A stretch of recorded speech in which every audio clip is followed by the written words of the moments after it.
Expanding on the County Department's health efforts to shape public policy through expert input and testimony, organizations like Common Cause Maryland are working to ensure that the democratic systems behind those policies truly represent the voices and needs of Maryland's diverse, multi generational communities.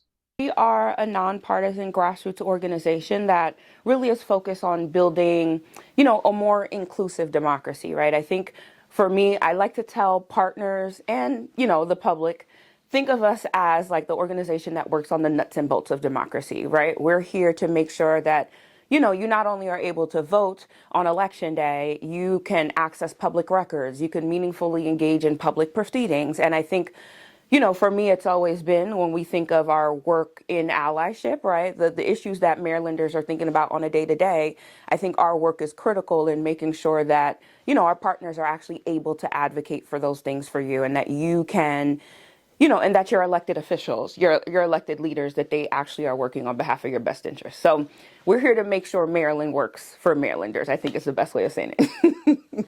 Common Cause fights for a democracy that works for everyone, where elected officials are accountable to the full diversity of their communities, including immigrants who may not have voting rights but are still deeply affected by public policy.